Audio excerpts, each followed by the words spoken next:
Hello and welcome everybody to the Beacon of Light podcast this evening. We are so grateful that you are here this evening, and you can see who I have an amazing guest with us this evening. His name is JJ Birden, and we're going to get into all the things that he has done and just a great overview. And he is an author, he's an inspirational speaker, and a little bit, I don't know, with the NFL. So, yeah, we're really excited to talk to him. But before we do, we're going to jump into this. I'm April Tribe Juke. Welcome to the Beacon of Light podcast. I believe we are all made with light, and light is hope. This podcast brings authors who write stories of hope to all of you. Your journey to be inspired and amplified by these stories starts now. All right, and we are back. So, as you can see, and as we've been announcing over the weekend, this is JJ Birden. So, JJ, tell us a little bit about yourself. Yeah, well, first, hello and thank you for having me on your podcast. It's been a privilege to get to know you a little better, and I was excited to be on and sharing, hopefully, give some value to your audience. So, a little bit about myself. Let's see. Well, I live in Scottsdale, Arizona. I'm originally from Portland, Oregon. I've been married to my college sweetheart, Raina, for 32 years. And we have a large family, a family of 8. We may get to talk a little bit about that, but I'm a former NFL football player. Played 9 years in the NFL as a wide receiver, and then I retired in '97 and became an entrepreneur and ran a couple businesses for years. But now I'm as you mentioned, a motivational keynote speaker. I'm a health and wellness coach, and I just love to help people hit their goals. Awesome. And hitting the goals is really all about seizing the opportunities that come about. And we have an incredible book that you have written, and which is called When Opportunity Knocks. And there are 8 ways to really take advantage of all of the things that he is going to speak about. So there are great things happening all around us. And when we get, excited about things, sometimes it feels like, okay, well, I think that was an opportunity. Wait, maybe I missed that. Is this an opportunity? No way, because I just biffed it big time. No opportunity there. What would you have to say about that? Yeah, I think that is probably one of the motivations or reasons why I wrote my book, because I felt I just saw a lot of people miss out on opportunities. And when I say opportunities, I'm just simply saying a goal, a dream, a wish, something that's important to them, something that they want to achieve, something that they want to aspire to accomplish. And, it's one of the reasons, like I said, I wrote my book because I wanted to be able to kind of encourage, but also give people kind of that blueprint. Here's what it takes to truly seize the opportunities out there, because I feel I'm kind of I don't know, I'm the example of it. As we maybe share some things about my story, I felt I've really maximized the opportunities that were available. And I had to create some too when they weren't available as well. So I feel that I'm qualified to share such information with those that are looking to achieve their goals.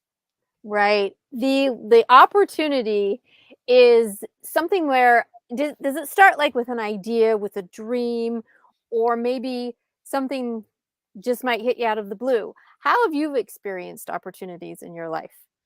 Yeah, it's a little bit of everything, because sometimes, like you just said, it could be something that we really have we're locked in on something that, okay, this is what I want to achieve. We know what the opportunity is.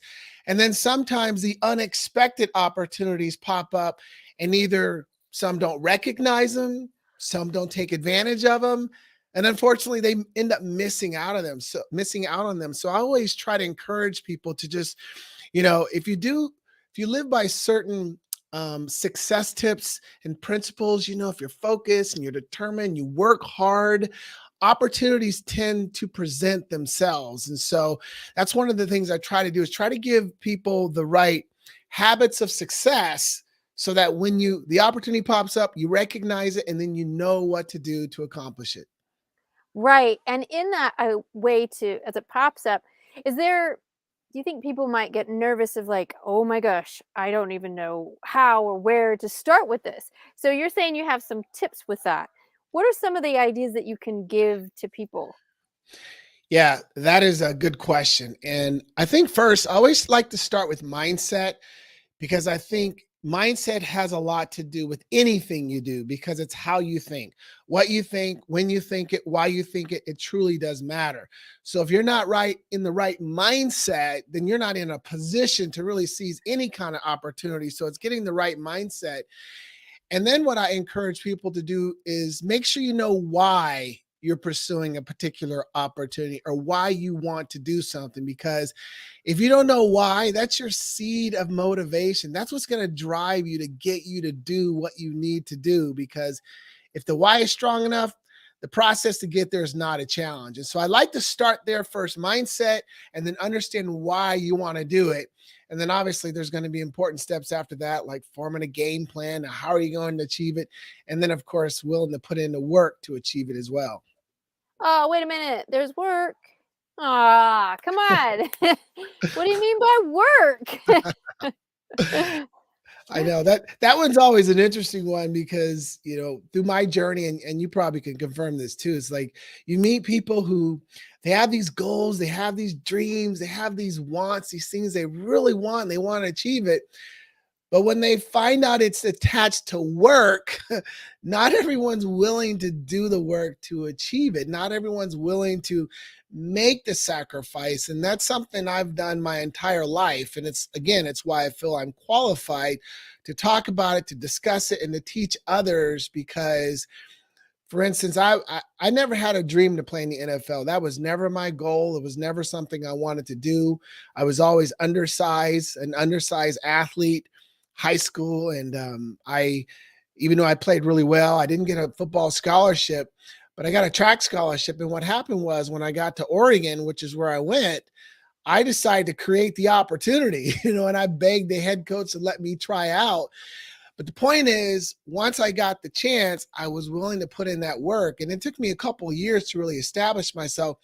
But because I made that commitment early on, the work, that's what led to the opportunities of playing the NFL, which, like I said, it wasn't the plan. But sometimes when you put that kind of effort in and you show that commitment, that determination, that consistency, then opportunities start opening up. So I can honestly say playing in the NFL 9 years was not part of the plan, but hey, when the door opened up, I was definitely willing to go through it.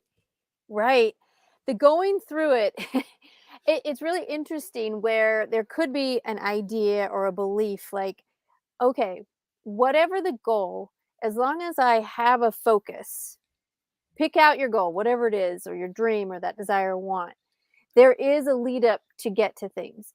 And if you're thinking that magic carpet is your lead up ride, just go keep reading some books because that's not really going to happen. You need to put in the work for whatever it is. So sometimes, like example, to become a master teacher, well, you better start teaching.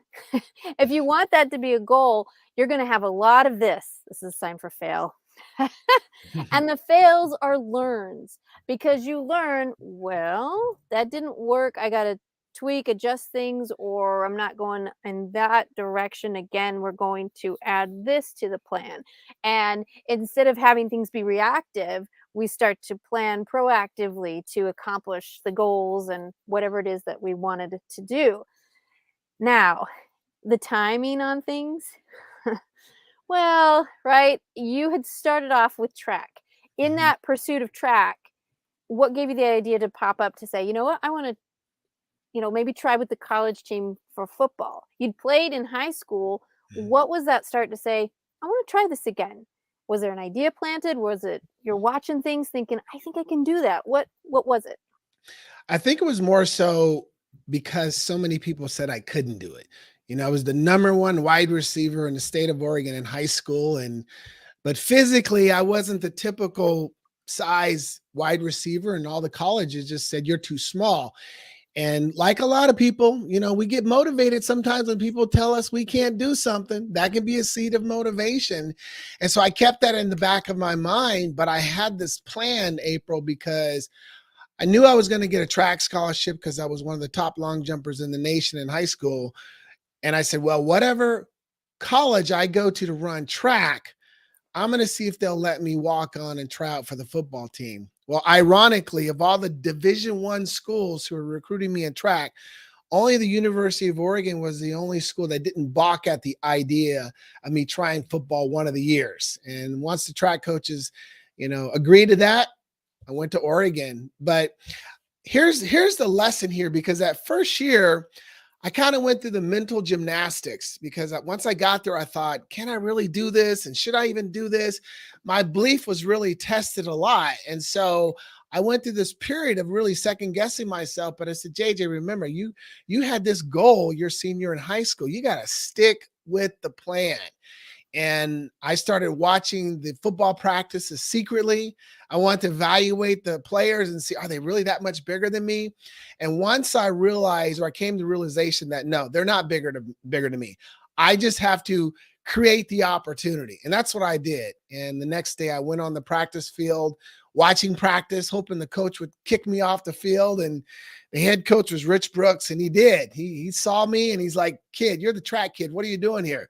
And I sold him on. I said, Coach, I want to play. Give me a shot. And we kind of went back and forth, but he finally said, okay, you can walk on.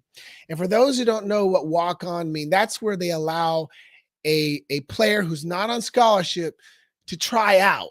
You're not guaranteed to make it. You're not guaranteed you're even going to play. You're a long shot. But all I saw was opportunity. And from that first day, when I walked on that field and I was last on the depth chart, I wasn't fazed by that, because I had a very strong belief system. I knew how I had the abilities. I knew I was willing to put in the work. And what they didn't know was what I was willing to do to prove them wrong. And so, needless to say, made the team and ended up playing 4 years at Oregon while running track too. So I would say this, that again, it wasn't so much about getting to the NFL level. It was just that drive to prove them wrong, that they misjudged me. And that was really what was driving me. And that's why it's so funny when I share the story, like, yeah, but I ended up playing in NFL for 9 years and I wasn't trying to do that. And it looks like sometimes it is a consequence. Consequences are positive or negative. They're just the after effect of your actions. So the consequence of that was like, I think that was some huge momentum into being able to stay for 9 years. If you know how to prove something ineffective, like, oh yeah, right? That, oh yeah, I'm gonna do whatever I can, and not this is time for bragging. Not in a bragging right, but in a Right. true like, let's get the data. Let me show Yeah. you. Let me put it in.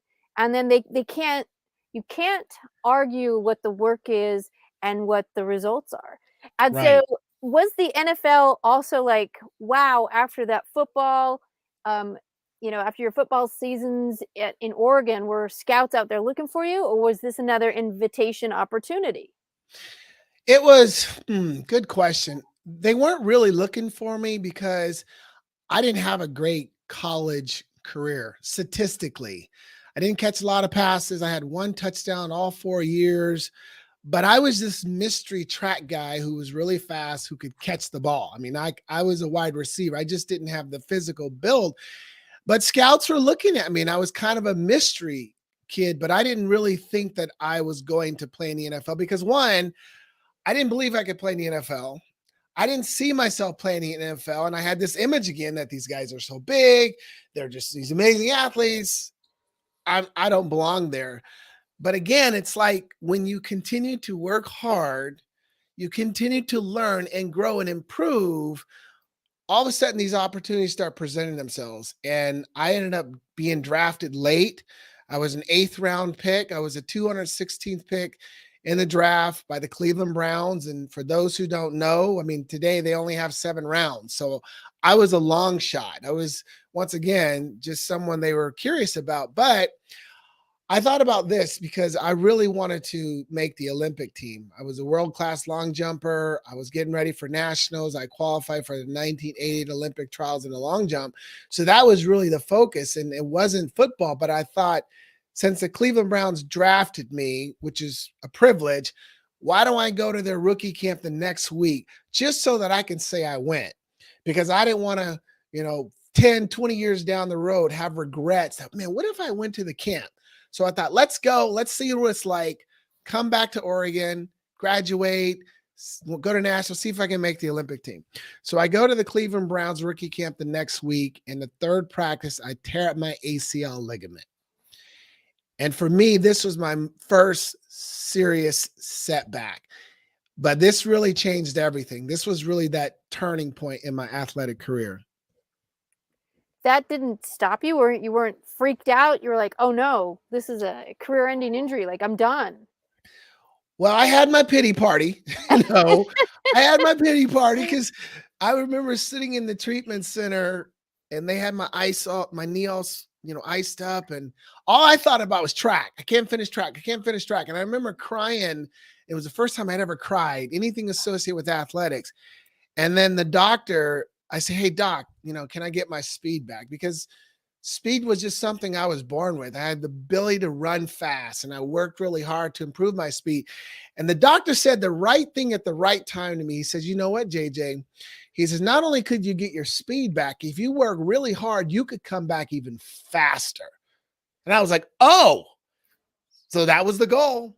And that became the focus, was working as hard as I can so that I could come back faster. So had the pity party for a second, but one thing I learned is sometimes when you have those pity parties, you can't stay at that party too long or you won't leave the party. You got to snap out of it and figure out your next plan and go to work. I love it. I love that you allowed yourself the pity in that party, but you realize that pity's only spelled Pity. I can't stay for more than 4 hours. We're done. Right? Can't stay for a lot longer. We didn't say 4 days, 4 weeks, 4 months, 4 years, right? Right. And that's something that I think we all have to learn. We do have to have that time, because that's the humanity, to be like, ugh. But if we for years, then we become victim, and then the story gets like that stinky sticky, like, no, no. But Yeah. when we get into that and we have our moment, it's the best, right? Because that's our tear down moment where we're like, huh. And you're absolutely right. That doctor saying, well, yeah, I don't know if it was a good brag on him, like, "I was so good. You can now get even faster and better." Whether that is true or not true, the belief allowed the opportunity for it to become true.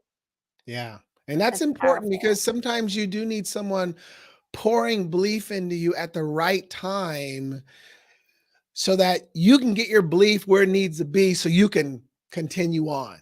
And that's what that doctor did. Dr. Brown, I still remember him. He poured that belief in me, and that was all I needed to start this new journey of playing in the NFL. Yeah, really, really fantastic. A new mindset coming into things and then working hard.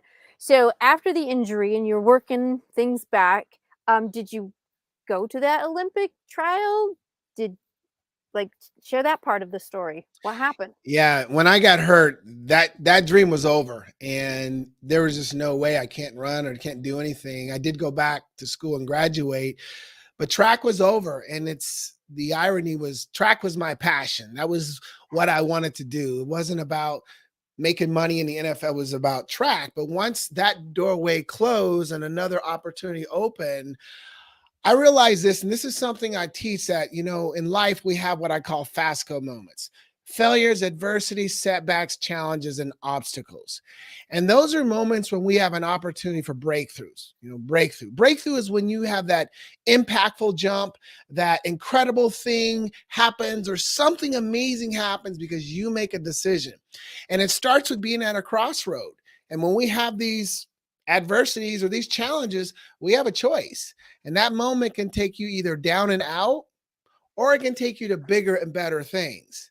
And so I decided that moment was going to be that breakthrough moment. It was going to take me to bigger and better things. But in order for that to happen, we have to be coachable.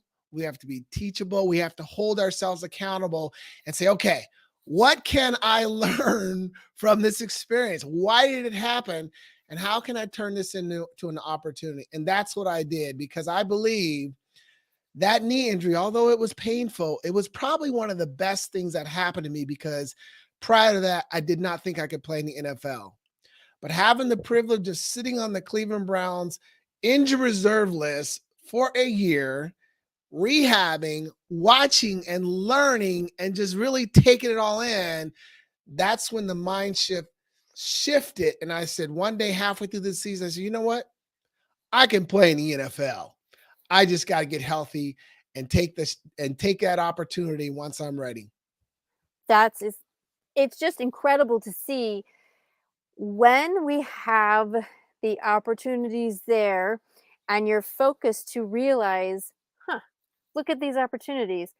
I'm sitting here still on the team. I'm still reserved. So name's still there. All right, that's established. Okay. It's almost like looking at when a disaster happens when you look at everything, you're like, okay, what's left? What do we have? What do we have? We got to, there isn't an option of just sitting and watching the snowstorm bury us. What do we have? What are our options here? Right. And you just start to play things out. Now, it's not a complete A to Z, but if you don't get started, the other opportunities can't pop up along the way.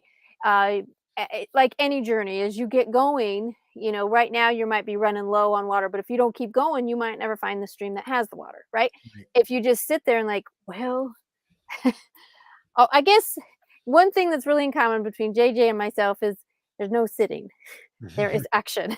Right. My family calls it the tribe drive, and it's very true. That is my maiden name, and there is just this, I don't know, cranked up on button, the energizer, but something like that. And there's a drive to find more, to do more, not because you necessarily this want of more, in a selfish want. It's a want to see how you can just keep improving, and along the improvement, family is improved, friendships can be improved, and it takes, I won't say the word balance Mhm. because that's a stinky sticky word, but there are ways of seasons and time, right? So for example, this happened after so many years of track and the passion was all there. Instead of just allowing the passion to just and dry up, you definitely put something to it. And I don't know if like NFL became the passion, but it almost became this idea of what if, Mhm. right? What if? And why not? And well, you mentioned earlier about the whys in our life. So what, after track was the why for so long, what became the why for you in this journey that then led you to the NFL? Well, it was my original why that was driving me in the first place that caused me to go to the University of Oregon on a scholarship. I was raised in Northeast Portland. Um, I like to say the hood part of Portland, and we struggled growing up. I have a wonderful mom, hardworking mom. She dropped out of high school when she was a junior. She had some really tough jobs. She did what she could to take care of my older brother and my sister. And I looked at some around me, whether it's some family members and friends, I just watched how they all struggled and they like stayed in this cycle. And I just made up my mind when I was a young one. I just said, I'm going to break the cycle. I don't want to struggle.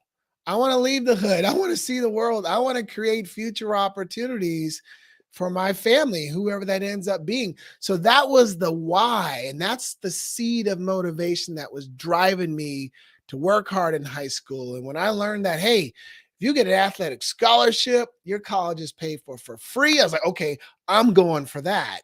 And then when the setback took place with the ACL injury, I realized that, NFL players make decent money. So I'm thinking like, hey, here's a way I can be able to maybe create a lifestyle or more opportunities for my family if I can make it in this profession, which, the average career is now less than 2 years. So I'm thinking like, if I can make it there, maybe I can kind of kickstart our life. So that was driving me. And I think that's so important because, like I mentioned earlier, when the why is strong enough, the process to get there is not a challenge.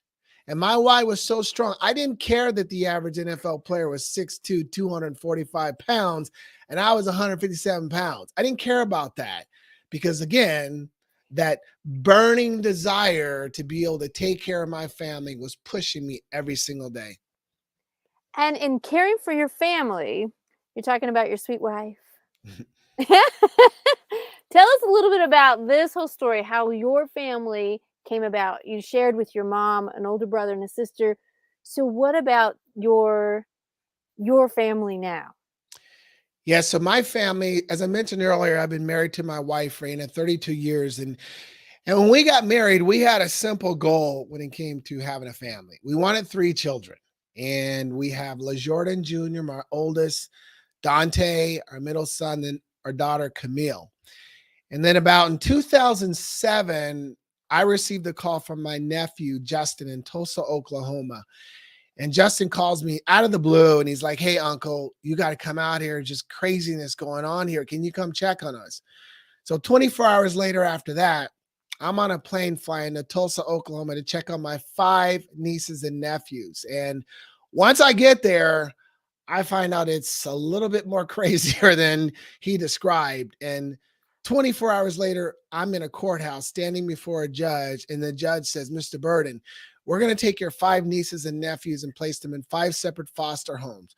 You are the next of kin. So what would you like to do?"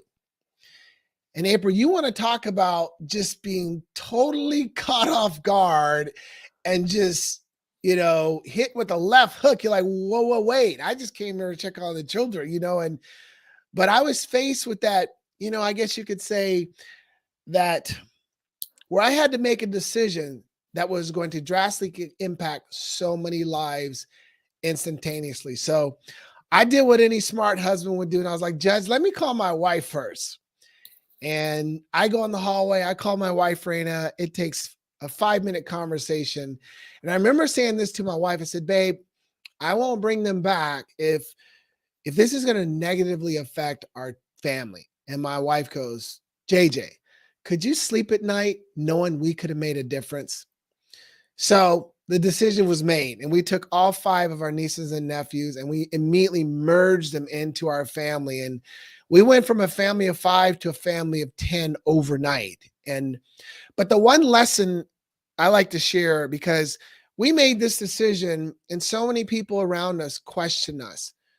They challenge, "Why would you do that? Why would you add 5 more mouths to feed? Why didn't you just leave them there?" And my wife and I, though, we saw it as an opportunity to impact 5 more lives. And I believe we've done that. And I believe they impacted our lives as well. And so I like to share that with people too, because no matter what we're doing in life, we all have an opportunity to impact people's lives. We really do. And that was just one of the ways we were able to do that. And the good news for us is the youngest one moved out finally 2 years ago. She was 6 when we got her. My wife and I are finally empty nesters. So, but we also have 2 grandchildren too. So now we're grandparents. Oh, grandma and grandpa. That's so great. That whole idea of what can we do to provide an opportunity that they wouldn't have had. I think about, I mean, I always think about God and think about how he has that 30,000 foot view on everything, and that he helps us to understand the reasons why things happen. And that phone call, the right hook for you, like, woo, and then your wife, because she has so much wisdom, many women do. Mhm. No offense, but Yep. that wisdom, right? Could you really live with yourself knowing the things that the future they would have missed out on, their opportunities? Whoa, that's a 30,000 foot moment, right? Where you have to say, okay, we're in. Yeah. And the hows follow. The hows open up. The why is your pull. And so all of the how, don't get stuck into the minutia of Yeah. how things will work. And that's the faith and that's the belief. And all of those things happen. And now you saying they've they impacted you, you impacted them, and their lives changed with that phone call. And I wonder about your nephew thinking, the hesitation to call or maybe no Yeah. hesitation to call, I don't know, right? And Yeah. that call and the chain reaction going forward from 5 to 10, that part didn't matter because the why, like you said, Mhm. pulled you through. Yeah. Amazing, Yeah. amazing. And I want to add too, because I don't want anyone to think that it was easy. It wasn't easy. You all of a sudden you're merging, 5 children. They were 6 to 16. 2 boys, 3 girls. You already have your 2 boys, you have a daughter. It wasn't easy. It took us some time to really get it figured out. And it was a lot of hard work. It was a lot of good days and bad days, but in the end, it was definitely worth it because, like you mentioned, we gave them an opportunity, maybe created opportunities that they may not have had. But yeah, we reflect on it, and it was well worth it. We really got a chance to make an impact because, and I will add this because my sister was her children, and she ended up dying like I don't know, maybe 5 years ago. But I think in her heart, she knew that if she could not take care of her children, I knew she wanted us, and I think it all worked out the right way. So Yeah, it does. And what an opportunity for the judge to pull back and maybe not be in the rush, right? Not be in the, well, no one's here. We're just going for it. mhm. Like, cause these things happen and that saving grace of getting things in. And I'm glad that you said what you said because, stepping, right? Sign for step, stepmom, stepdad. uh, if you look at it like that, whatever everyone was called and coming in, they're used to other ways. These are new ways. At first, I'm sure a lot of trial and error and at Yeah. first it's this acceptance and then probably some jealousy and then Mhm. I don't have enough time and they got more time than me and what Yep. am I, chopped liver? The whole Yep. All of the above. yeah, and I'm sure you too. There are. I think that's why we have doorways, right? How many heads have gone against the doorway? Like, we're just trying here. We're all just trying. I know. I tell you, April, though, it really helped to having that strong bond as a couple and together, our commitment to no matter what we got to do, to be on the same page and to do our best to raise all 8 of them in a loving household. And I think that partnership with Rain and I think was really the key element that made it successful.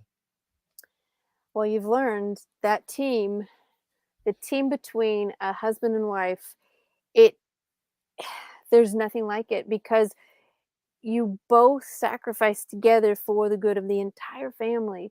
Mhm. One's not giving more than the other, and they're not measured. It can't be a comparable because you're out there doing all of this, and she's in here doing all that, and it's not a you and then a me. It's a we. Yeah.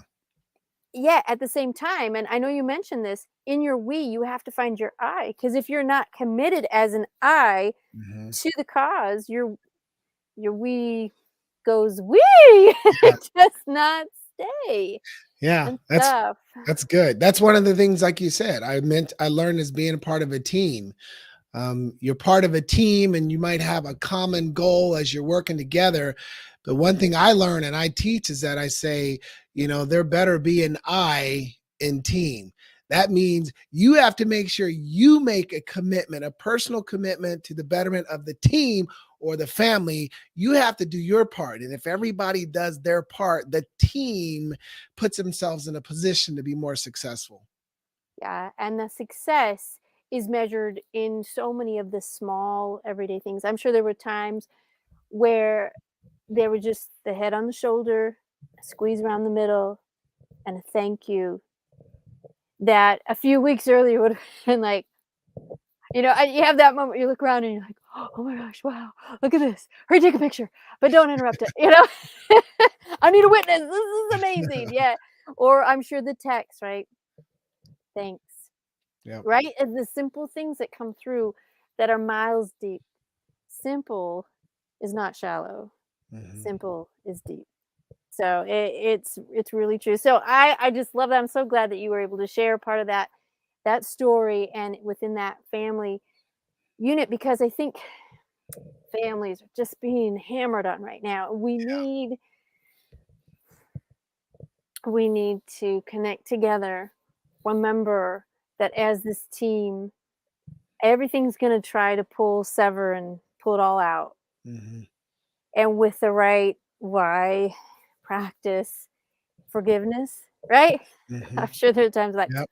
Oh, I'm yeah. just gonna walk in the door like this. Sorry. I'll just close my eyes and say sorry. We're just, yep. I'll just own it, shake it down, and get going. Cause because you're, the pathway for right, or I'm going to be right, I'm going to show I'm right, usually doesn't pan out to love, right? We get Right. into this hustle, and the loving portion of all of this, the inspiration that comes through it, is the opportunity to Mhm. learn how to love so much more fully. Yeah. And it's simply done by the everyday work. Yeah, it That's it. is. You learn a lot. I mean, I've learned so much the 32 years of marriage. And I think one of the biggest lessons I've learned, you come from being a professional athlete where everything revolves around you. And then my career was over and I was still thinking everything revolved around me. It's like, no, no, no. And I learned a hard lesson early on that no, it's about putting the needs of your mate ahead of your own, making her a priority. That's one of the things I've learned as a husband is that it's not about me, it's about her. And if I can have that mindset, that's what really I think has added a lot to our marriage. And my wife does it too, but I think it's so important because, to find someone you cherish, you love, you want to spend your life with. That's all I want to do is make her smile. And whatever I got to do to make her smile every day, that makes me smile. Yeah. Oh, look, that was a quarter smile. Ooh, it gets me off. Gets me silly. I love it. I love it. Thank you so much, JJ. And you guys can see why he is that inspirational speaker, why he was able to pound out those 9 years in the NFL, why JJ Birden really has a story for so many that is inspirational. And I hope this gives you that support that you need as you start your new 2023. Our circumstances within the world, it seems like a few people make these decisions and we're all like, wow, okay, so this is the playing field. What am I going to do to take advantage of the playing field that I'm offered? Mhm. And we have to figure it out. And if we can have that tight knit home and family there, we can go out into the craziness, come back, kind of, you know, take that break, freshen up, wrap up again, head back out. And Mhm. when you have that togetherness, the strength is just awesome. So thank you so much, JJ. And thank you for all those who are popping in. And I just really appreciate everyone here this evening. So, JJ, is there anything else you'd like to say before we close it up? No, well, just fine. I like to leave everybody with one thought because, people always ask me how I've been able to achieve some of the things I achieve. How do I still stay motivated and fired up? And I'll tell you, this is one of my JJ isms, and I want everyone to understand this. It's like when opportunity knocks, you don't answer the door. You rip the door off the hinges and you make opportunities stay. And I want you to really meditate on those words because that's not just gingerly halfway going through the motions of pursuing what you want. No, that's attacking your goals with determination, with grit, and doing whatever it takes. That is what I've always done. And I believe that's why these opportunities open up. And that's something everyone can do. You don't have to be a professional athlete to go out there and achieve those opportunities out there. That's so true. Thank you so much. Okay, y'all, handle on the door, rip it open. Rip it off the hinges, he says. Let's do this thing. 2023 is your year. Make it that beacon for all to see. We all have that light. Let's get together, reflect everybody else's light, see how far we can stretch it. This is your opportunity today. Thank you, JJ. We'll see Thank y'all you, later. April. Bye bye.